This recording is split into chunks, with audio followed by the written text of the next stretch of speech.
Good morning. Good morning, students. At the outset, I would like to welcome you all on behalf of Institute of Company Secretaries of India. I especially welcome you all in this webcast.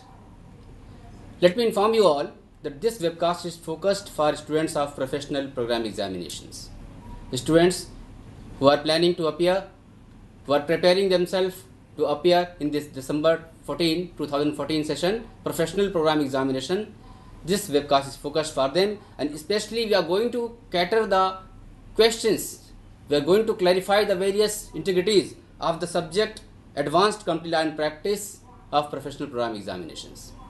But before I shift and I request to our experts, from our institute to reply your queries and brief you about this subject, I would like to clarify you some basic thing. Students, at institute we are receiving a lot of queries. Exams are very close. You are preparing, you are focused for subjective preparation, but still we are receiving a lot of queries regarding roll number, admit card, center, medium, all these things. So in brief, I'd like to touch various points where the clarification is required. First of all, we are getting issues regarding the admit card, roll number. A lot of students are saying that they are not able to download it.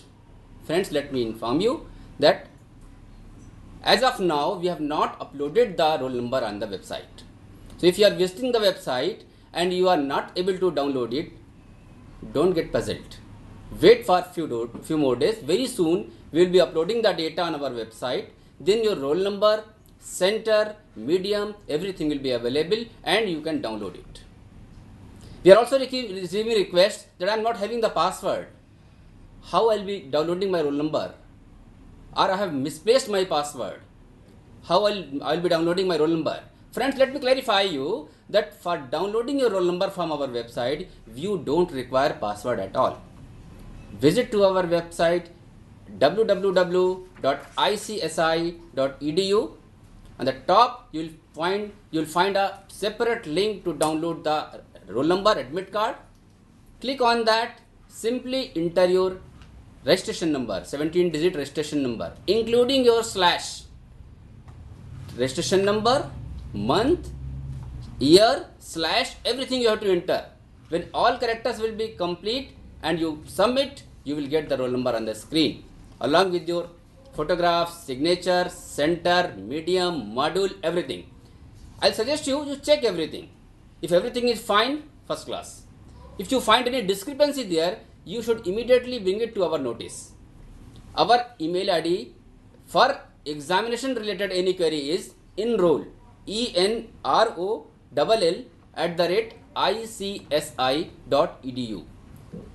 Because of any chance, any 1% chance, if there is any discrepancy, you should bring it to our notice. Friends, some students are panicked that there is some mistake in my address for correspondence. There is some mistake in spelling of my name or surname. Friends, don't get panic. Be relaxed. Because if there is some mistake in your name or in address, that is not going to affect your examinations. Later on, you must rectify it. But for the examination point of view, there is no tension. If you are having your roll number, if you are having your center, your name is there in the attendance list, you will be allowed to appear in the examination. But tomorrow, later on, you should bring it to the notice of institute and your spelling mistake in the name can be corrected. Regarding address, I'd like to clarify that you go to the online services of institute. Homepage, there is separate link. Go there and you can rectify your address of your own directly. So you don't require our intervention also. Some students are sending us the change of the address. I am telling you again that change of address you can do of your own through our online services. We are receiving requests for change of center, change of medium, change of module. Friends, for all these changes, in previous webcast, we had already informed that last date was 7th December. So whatever request we have received for change of center, medium, mode, module, everything has been incorporated, whatever request we have received up to 7th December. But now further request will not be entertained.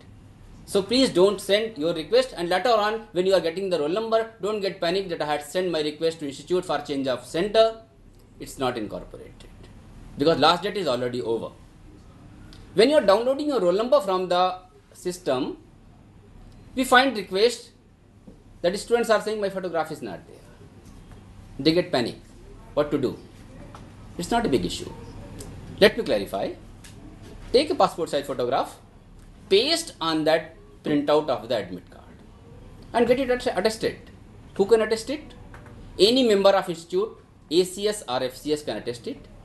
Any gazetted officer living in your surrounding nearby areas, he can attest it. Any bank manager can attest it. Or if nearby you find any chapter office or regional office or head office of the institute, you walk down there, lot of officers are available, they can attest it. So you get it attested, paste your photograph, and that will be valid. That will be valid for all purpose. Go with that and you appear in the examination. These are the few things I wanted to clarify. One request I was getting from some student that they are requesting for the change of center within the city. What I mean to say, if within Delhi you want to change from Delhi North to Delhi South, or within Mumbai you want to change from X center to Y center, it's not permitted. Change of center was allowed. Whatever request we received up to 7 December, but from one city to another city. Within the same city, it is not allowed. These are the few things I wanted to touch before you go and appear in the examination. For the time being, I'll like to request you, be relaxed, focus for your examination, prepare for yourself, fully equipped, and don't get panic about the roll number. You are not getting roll number because it may take 2-3 days time, and after that you visit to our institute website and you can download there. Before I introduce and hand over the session to our expert from the institute to handle your academic queries, I'd like to wish you all the best for your examinations. We have with us Madam Lakshmi Arun. She is Deputy Director Academics in Institute of Company Secretaries of India. Now I'll request Madam Lakshmi Arun to take the session further. Thank you so much, Mr. Srivastava. Good morning, students. We welcome you to this webcast. In fact, there has been lot of anxiety in the mind of students because the Companies Act 2013 has been made for the first time for the December 2014 examinations. As you are aware, there has been a number of papers in the professional program that is impacted by the Companies Act 2013. Advanced Company Law and Practice is one of the major paper that is impacted by Companies Act 2013. Other than Advanced Company Law, we have other papers, Governance, Ethics and Sustainability, and Secretarial Audit, Compliance Management and Due Diligence. These are the papers which are partially impacted by Companies Act 2013. Once again, I would like to inform you that for December 2014 examinations, the notified sections of Companies Act 2013 would be applicable. In respect of sections which are not notified under Companies Act 2013, the provisions of Companies Act 1956 will continue to apply. We have here with us Mr. Samir Biswas. He is former Regional Director MCA and he is FCA, ACS, ACMA, ICSI London, AACA Australia. Friends, he has also represented ministry in JJ Irani committee. In fact, there has been lot of queries, especially in the area of KMP, Key Managerial Personnel, which is the new concept introduced under Companies Act 2013, and the enlarged scope of Company Secretary, e-voting and other related topics. Mr. Biswas now will throw light on these new areas that will help the students in their examinations. So, welcome to the students who are listening and viewing this session, and also I thank the Institute of Company Secretaries of India for giving me an opportunity to discuss about issues relating to this new act, coming out of this new act. First topic which is I am going to handle, or which I am going to discuss with you, leads to key managerial personnel.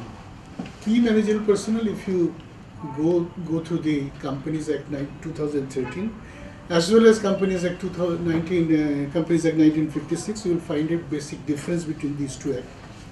One is that in the case of Companies Act 1956, the concept of managerial personnel has been used in that case, and officers at default has been mentioned, which are applicable to such personnel who are in charge of the operation of the company, and they have committed default, and they are held responsible for the default committed during the administration of their business.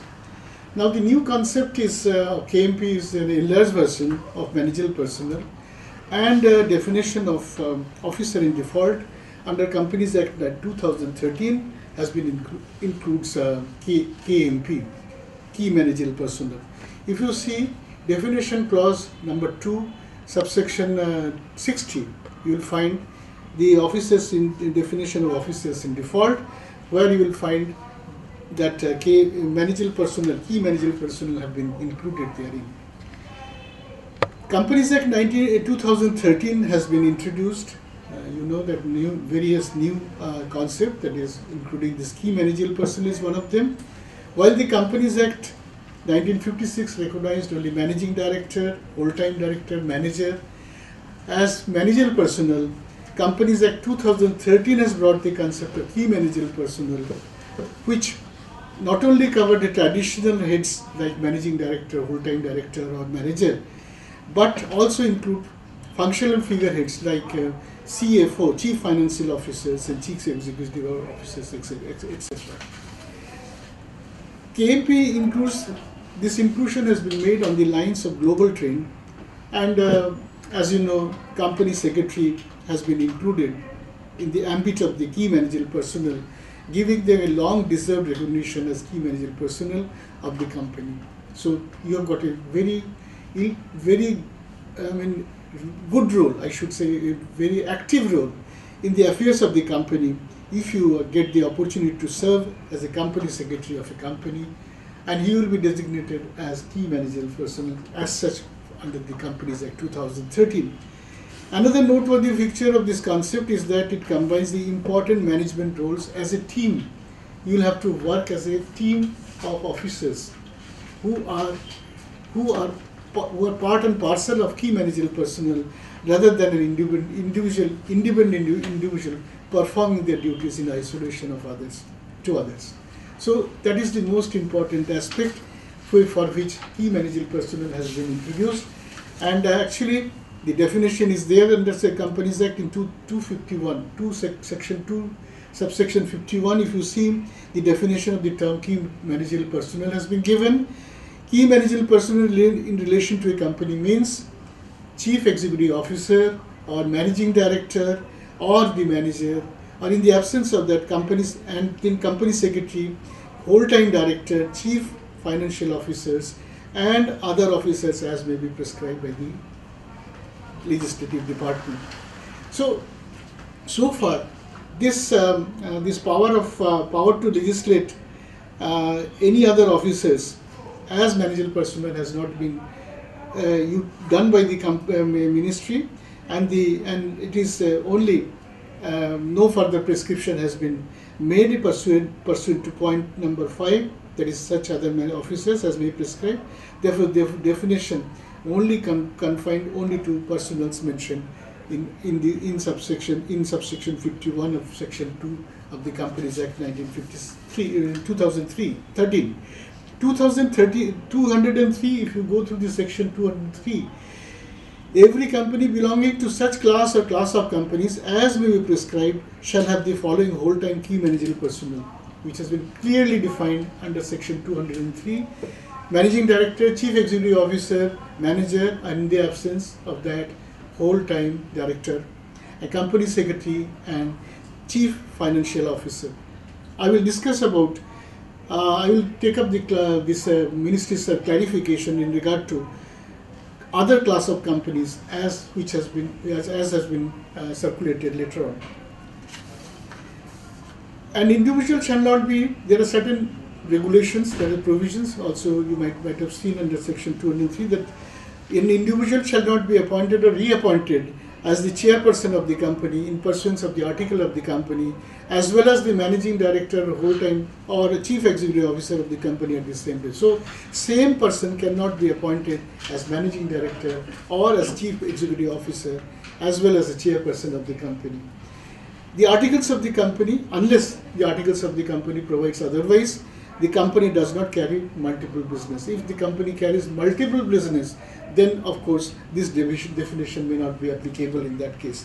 Nothing contained in the first provision shall apply to such companies engaged in multiple business. That's what I was telling you, multiple business. If the company is carrying out multiple business, then those cases will be out of this particular provision.